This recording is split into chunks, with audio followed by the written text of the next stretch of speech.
I should have walked away when they handed me the rules. That was my first red flag. But when your best friend goes missing, you'll do just about anything to find answers, even if it means taking the job they disappeared from.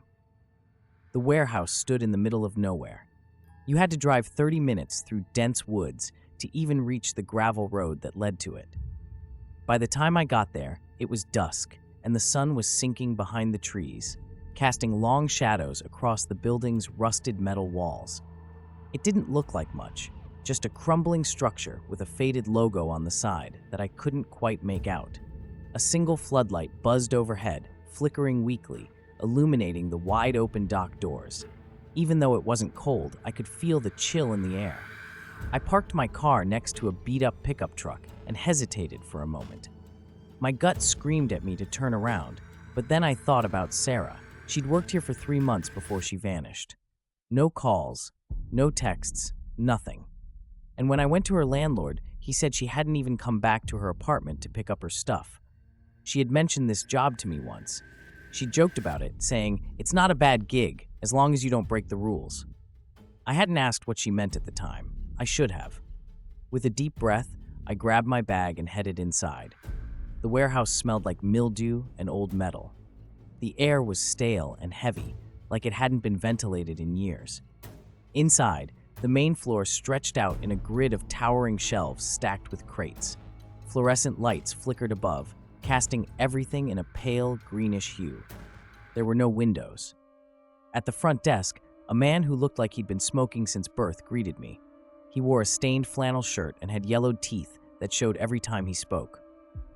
"You're the new guy?" he asked, his voice gravely. I nodded. "Yeah, I'm here for the night shift."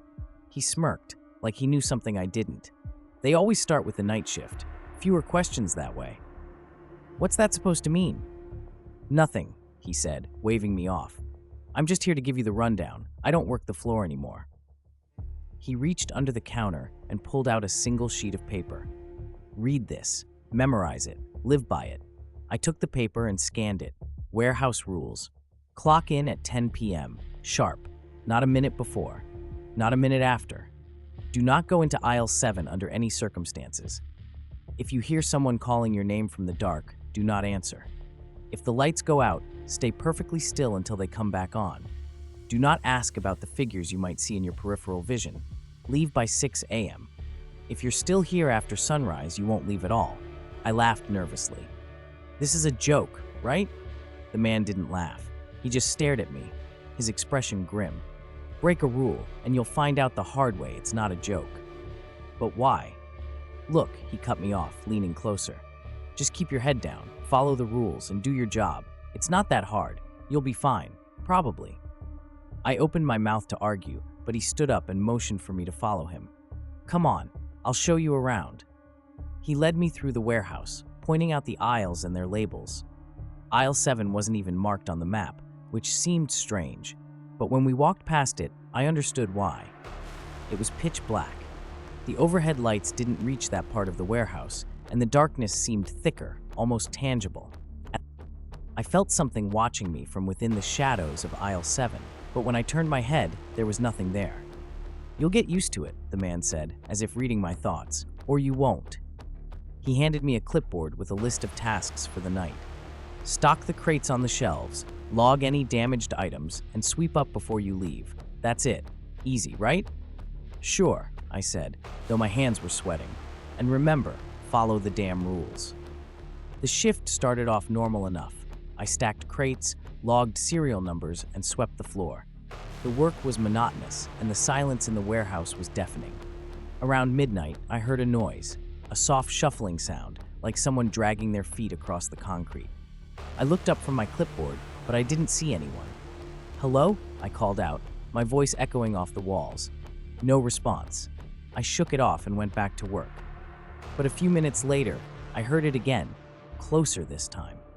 "Who's there?" I called, my voice shaking. Still no answer. I grabbed my flashlight and swept the beam across the aisles.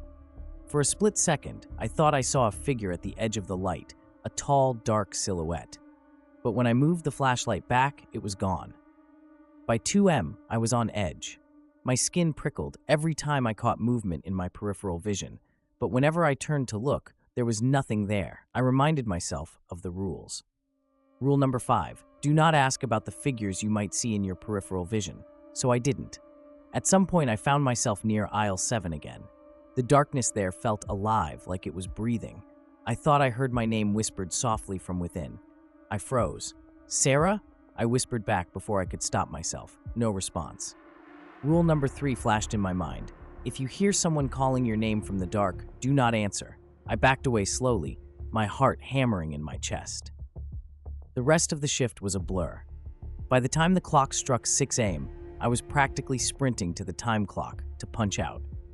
The first rays of sunlight were creeping through the cracks in the walls as I made my way to my car. But as I reached the parking lot, I noticed something strange. The beat-up pickup truck I'd parked next to when I arrived was gone, and in its place was a familiar car. Sarah's car. The driver's side door was wide open, and the keys dangled from the ignition. I wasn't going to post this, but I can't stop thinking about it. I went back to the warehouse tonight. I had to. Sarah's car was still there, and when I looked inside, I found her phone. The last text she sent was to me. It just said, "Help." I couldn't sleep after my first shift. Not really. Every time I closed my eyes, I saw that car. Sarah's car. It had been parked there like she'd never left, healing, like she was somewhere inside the warehouse waiting for me to find her. But the longer I thought about it, the more the questions piled up. If her car was still there, how had no one noticed? How had no one called the cops? And why hadn't anyone else mentioned her at work? When the sun dipped below the horizon the next day, I found myself driving back to the warehouse. I told myself I wasn't scared, but my hands were shaking on the steering wheel. The second shift started much the same as the first. Same smell of mildew, same flickering lights, same gnawing silence. I clocked in at exactly 10 p.m., my stomach turning as I waited for something to go wrong.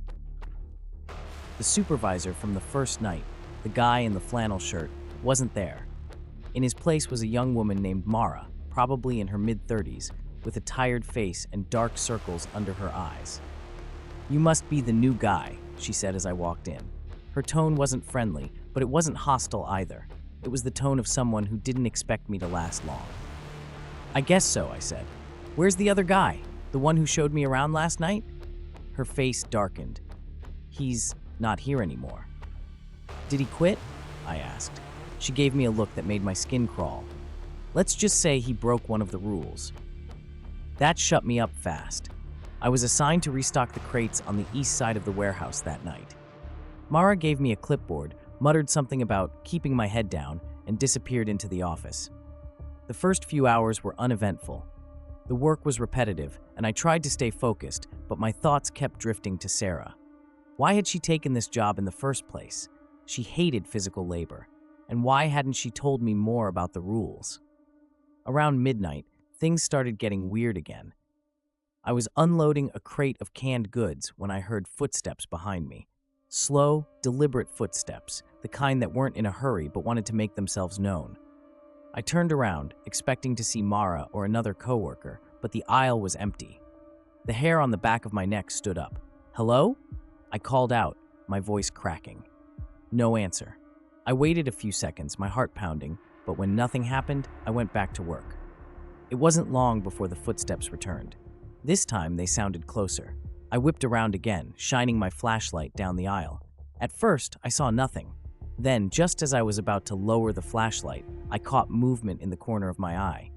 A figure, tall and thin, slipped around the corner at the far end of the aisle. "Hey!" I shouted, my voice echoing. "Who's there?" Rule number 5. Do not ask about the figures you might see in your peripheral vision. I cursed under my breath and turned back to my work, pretending I hadn't seen anything. My hands were trembling so badly I could barely hold the clipboard. The rules weren't just some creepy initiation tactic. They were real. Around 2 a.m., Mara came out of the office and walked over to me. "You doing okay?" she asked, her voice low. "Not really," I admitted. "I think I saw something." She didn't seem surprised. "You'll see a lot of things if you stick around long enough. Just remember the rules." "What happens if you break one?" I asked, even though I already knew the answer. Mara hesitated. Then she said, "Last week, we had a guy break rule number 4. The lights went out and he panicked, started running instead of staying still. By the time we found him, she trailed off, her face pale. Let's just say we didn't find all of him. I swallowed hard. And rule number 6? I asked. What happens if you're still here after sunrise? Her eyes darted to the nearest window, nothing but darkness beyond the cracked glass. No one stays after sunrise, ever. By the time Mara walked away, I was on edge. The warehouse felt darker, colder. Every creak of the metal beams above sounded like footsteps. Every shadow felt like it was watching me. And then the lights went out. My stomach dropped, and for a second, I thought I might throw up. The darkness was absolute, swallowing everything in an instant. I couldn't even see my own hand in front of my face. Rule number 4. If the lights go out, stay perfectly still until they come back on. I froze, my body rigid, every muscle screaming at me to run. The sound came first, a faint whispering, like dozens of voices speaking just below the threshold of understanding. It was coming from all around me, growing louder with each passing second. Then came the footsteps. Slow, heavy, deliberate. They echoed off the concrete, circling me. Something brushed against my arm. I bit back a scream, my breath coming in shallow gasps. The whispers grew louder, almost deafening now, and I could feel something standing right behind me. Its presence was overwhelming, a suffocating weight that made my knees buckle. I clenched my fists, forcing myself to stay still. And then, as suddenly as they'd gone out, the lights flickered back on. The whispers stopped. The footsteps vanished. But when I looked down at the floor, I saw something that hadn't been there before. A set of wet, muddy footprints leading away from where I stood. The rest of the night was a blur. I don't even remember clocking out. All I know is that when 6 a.m. rolled around, I was out the door before the sun even began to rise. Sarah's car was still there, parked in the same spot. I didn't dare go near it this time. When I got home, I sat in my car for a long time, staring at the clipboard I'd stolen from the warehouse. On the back of the task sheet, someone had scribbled a message in frantic, looping handwriting. It said, "The rules keep them away. Don't break them. Whatever you do, don't go into aisle 7. Underneath that, in smaller letters, was a second message. Sarah didn't follow the rules. Edit. I know I should quit. I should walk away and never look back. But I can't. I'm going back tonight. If Sarah broke the rules, maybe I can figure out which one. Maybe I can find her. God help me. I don't know what's wrong with me." Every sane part of my brain told me to walk away after the second shift. Quit the job, leave the warehouse, report Sarah's car to the cops, and pretend this place didn't exist. But something about that warehouse had me hooked. Like the rules themselves were a thread pulling me deeper and deeper into a web I couldn't escape. Or maybe it wasn't the warehouse at all. Maybe it was Sarah. I couldn't just abandon her, not after what I saw. The muddy footprints, the whispers in the dark, and that message scribbled on the clipboard. Sarah didn't follow the rules. So, against every ounce of self-preservation I had left, I drove back to the warehouse for my third shift. I clocked in at exactly 10 p.m., just like the rules said. The familiar ding of the time clock felt almost mocking, like the warehouse was laughing at me for coming back. Mara wasn't there when I arrived. In her place was a younger guy named Connor. He couldn't have been older than 25, but he already looked worn down, like the warehouse had sucked the life out of him. "You're back?" he asked, raising an eyebrow as I walked in. "Yeah," I said, trying to sound casual. He smirked, but it didn't reach his eyes. Brave or stupid? Probably both. "What happened to Mara?" I asked. Connor shrugged. "She called out. Happens a lot around here. People need a mental health day, you know?" I nodded, but I could tell there was more he wasn't saying. Connor handed me my tasks for the night, more stacking, logging, and sweeping. Same as before, but this time I had a plan. I wasn't just here to follow orders. I was going to find out what happened to Sarah, even if it meant breaking a rule or two. The first few hours passed without incident. I kept my head down and worked through the task list, making sure not to attract attention. But as the night dragged on, I couldn't shake the feeling that I was being watched. It wasn't the same as the figures in my peripheral vision or the whispers in the dark. This felt more deliberate, like something was waiting for me to slip up. By 1 a.m., I decided to take a risk. I started with the office. It was a small, Cluttered space near the front of the warehouse, filled with filing cabinets, old computer monitors, and a coffee maker that looked like it hadn't been cleaned in years. The first few cabinets I checked were filled with mundane paperwork, shipping manifests, employee contracts, inventory lists. But in the bottom drawer of the third cabinet, I found something strange. It was a stack of incident reports, each one stamped with a bold red "Confidential" across the top. The reports detailed accidents that had happened at the warehouse, missing persons, unexplained injuries, and even a few fatalities. The descriptions were vague, but one detail stood out. In almost every case, the accidents had been caused by someone breaking the rules. One report, dated 3 months ago, caught my attention.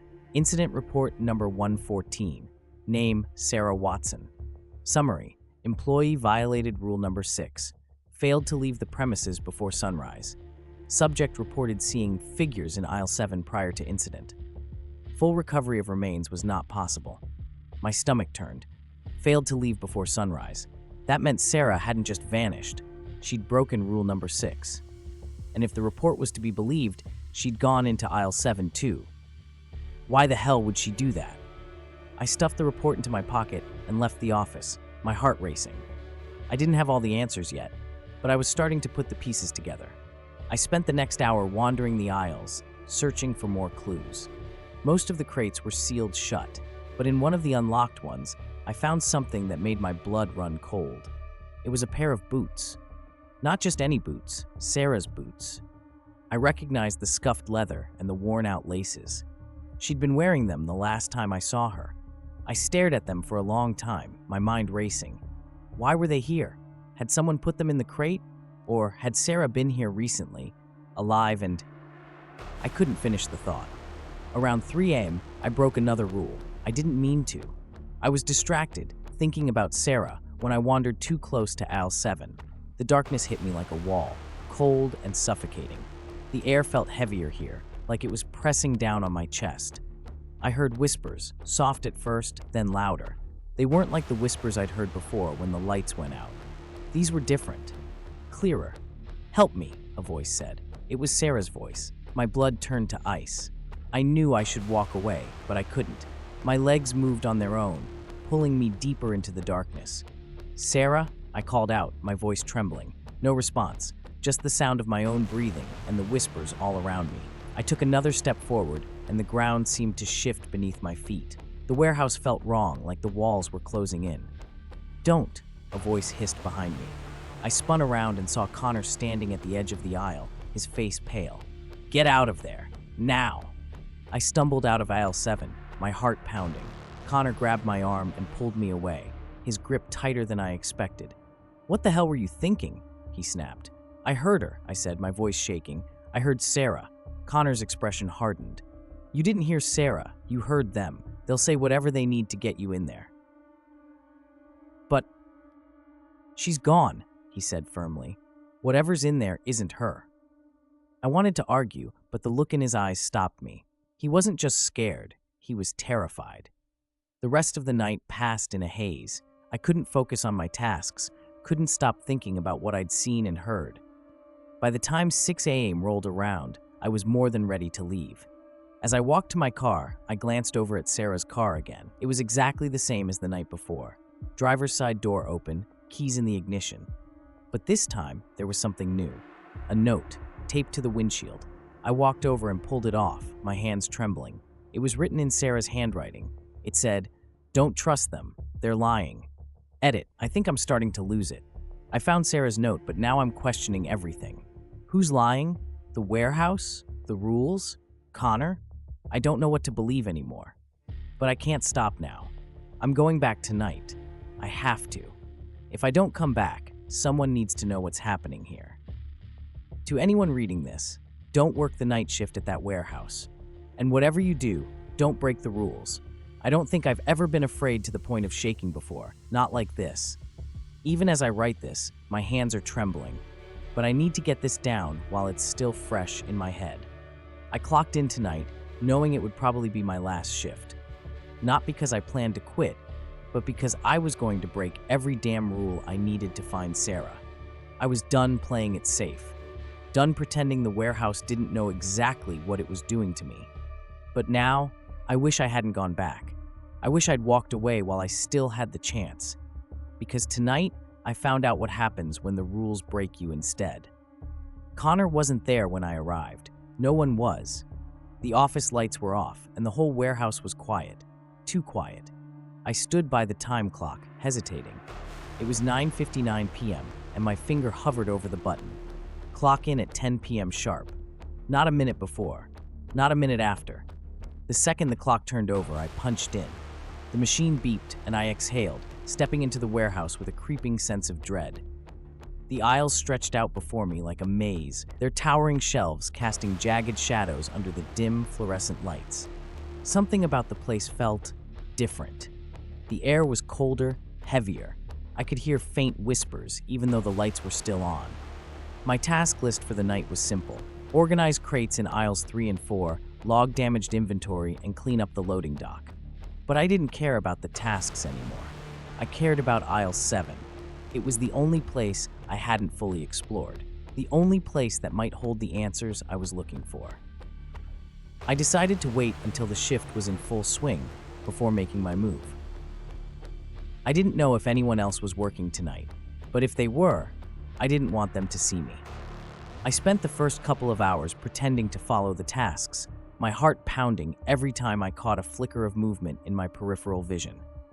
The figures were more active tonight, darting between the shelves and lingering just out of sight. I didn't ask about them. I didn't need to. Around midnight, I made my way to aisle 7. The darkness at the entrance was almost suffocating, thicker than the shadows in the rest of the warehouse. It wasn't just dark, it was wrong. I stood there for a long time, staring into the black void. The whispers grew louder the closer I got, a cacophony of voices overlapping until I couldn't make out a single word. But one voice rose above the rest. "Help me," Sarah's voice. I stepped into the aisle, my flashlight cutting through the darkness. The beam seemed weaker here, swallowed up by the shadows. The shelves on either side of me were empty, their surfaces coated in a thick layer of dust. The air smelled like mildew and something metallic, like blood. I walked deeper into the aisle, my footsteps echoing unnaturally. The space felt bigger than it should have been, like the aisle was stretching on forever. The whispers were everywhere now, coming from all directions. "Help me," Sarah's voice said again, closer this time. I stopped. "Sarah?" I called out, my voice trembling. The whispers stopped. The silence was worse. The flashlight flickered. For a split second, the aisle was plunged into total darkness. When the beam came back on, I wasn't alone anymore. A figure stood at the end of the aisle, just barely visible in the weak light. It was tall and thin, its limbs too long, its head cocked at an unnatural angle. I froze, my breath catching in my throat. The figure didn't move, it just stood there, its featureless face turned toward me. "Sarah?" I whispered, though I knew it wasn't her. The figure took a step forward, its movements jerky and unnatural, like a marionette being yanked on its strings. The flashlight flickered again, and the figure was suddenly closer. I took a step back, my heart pounding. The whispers returned, louder now, almost deafening. "Help me," Sarah's voice said again, but this time it was wrong. Distorted. The figure took another step forward, its head tilting further to the side until it was nearly upside down. I ran. I don't know how I made it out of aisle 7. 1 second, I was sprinting through the darkness, and the next I was stumbling into the light of the main warehouse. I leaned against a shelf, gasping for air, my legs shaking so badly I could barely stand. The whispers were gone, but I could still feel the figure watching me. I didn't dare look back. My flashlight was dead, the bulb shattered. I dropped it and ran for the office. The office door was open when I got there, the lights inside flickering weakly. I slammed the door shut behind me and locked it, my hands shaking. The room smelled like old coffee and sweat. The filing cabinets were still there, but the desk had been cleared off and the chair was overturned. On the desk, where the clipboard should have been, was something else, a journal. I picked it up and flipped through the pages, my stomach sinking as I read. The entries were written in a shaky, frantic hand. Most of them were illegible, but a few sentences stood out. "The rules aren't to protect us, they're to protect them. The warehouse isn't a building, it's alive. Aisle 7 is the heart. Don't go into the heart. They need us to feed it. Sarah didn't listen. She fed it. The last entry was just 3 words, scrawled in thick, dark ink that had bled through the page. It's in me. The door rattled behind me. I spun around, clutching the journal to my chest. The handle twisted slowly, then stopped. Help me, Sarah's voice said from the other side. I backed away, my heart pounding. Please, the voice said, more insistent now. I didn't answer. The whispers started again, muffled by the door, but growing louder. The walls seemed to vibrate with the sound, the floor trembling beneath my feet. The door burst open and the lights went out. For a moment, everything was silent, and then, in the darkness, I felt it. Something brushed against my arm, cold, slimy, and alive. The whispers were deafening now, 100 voices screaming in unison, and in the middle of it all I heard Sarah's voice. Run! I don't remember how I got out of the warehouse. The next thing I knew, I was outside, the cold night air stinging my lungs as I gasped for breath. The building loomed behind me, dark and silent, like it was watching me. Sarah's car was still there, but I didn't go near it. I got into my own car and drove away, my hands shaking so badly I could barely keep the wheel steady. Edit, I'm not going back. I can't. But the journal, it's still in my bag. And one of the entries keeps repeating in my head, over and over. The rules aren't to protect us, they're to protect them. If that's true, then breaking the rules isn't the real danger. The real danger is what the rules are hiding. I'm writing this because I don't know if I'll make it through the night. After what happened during the last shift, I swore I'd never go back to that warehouse. I told myself I'd leave Sarah behind, leave the thing behind, because no job, no friendship, no curiosity was worth what I saw in aisle 7. But then I opened the journal again. I spent the entire day rereading it, trying to make sense of the scribbled entries. Most were incoherent, a mess of frantic writing that seemed more like ramblings than anything useful. But the final pages were different. They weren't just warnings or cryptic messages, they were instructions. If you want to find the truth, you have to go to the heart. The heart. Aisle 7. And then there was this. The rules are the only thing keeping you alive. But if you follow them, you'll never see the whole picture.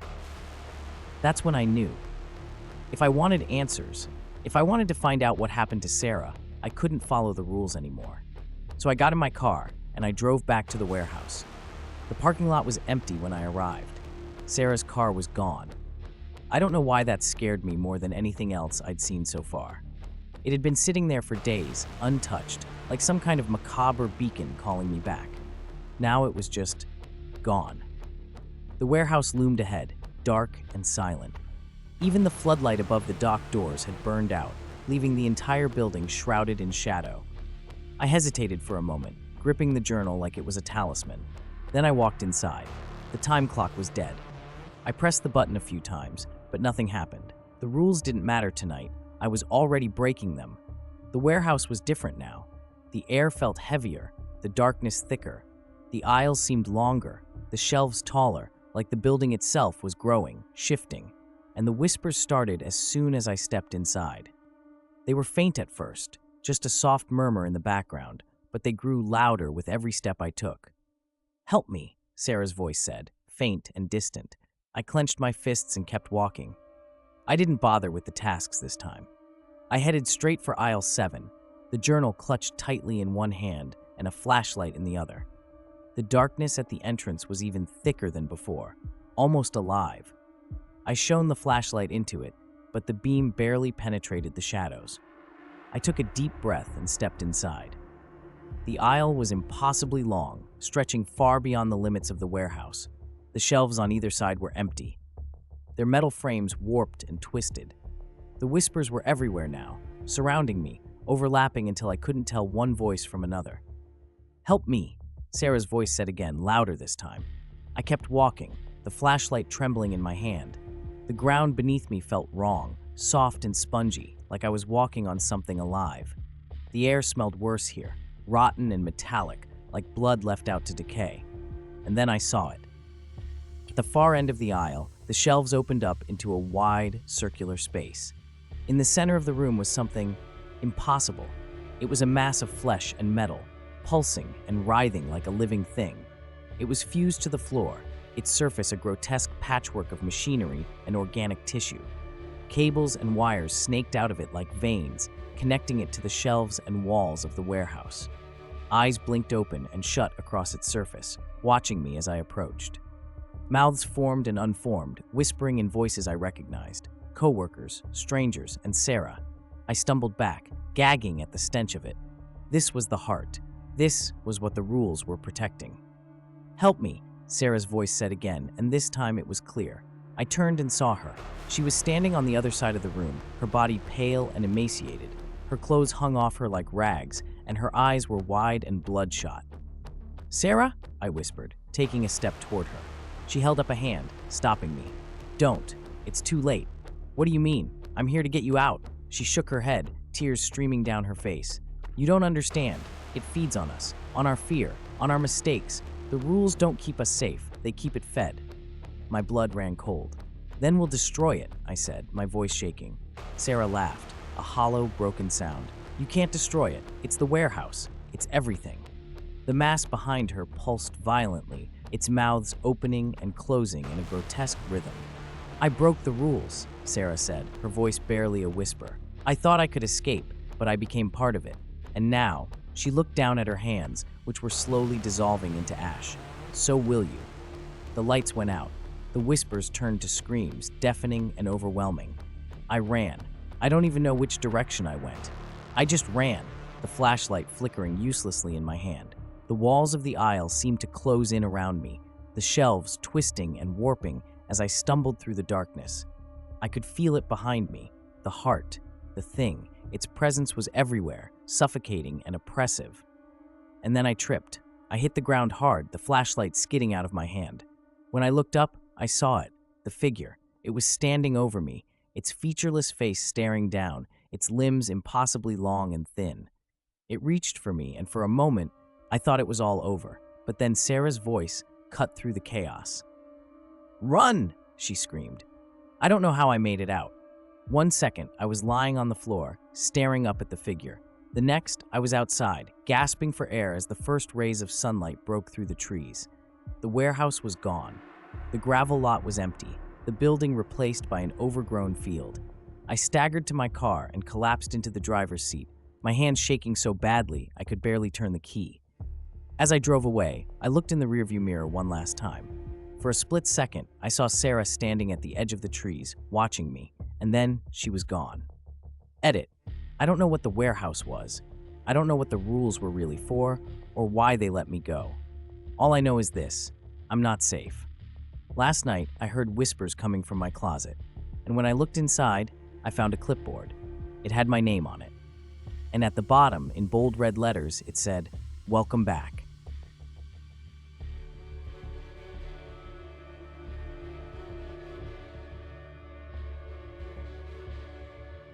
Thank you for tuning into my story.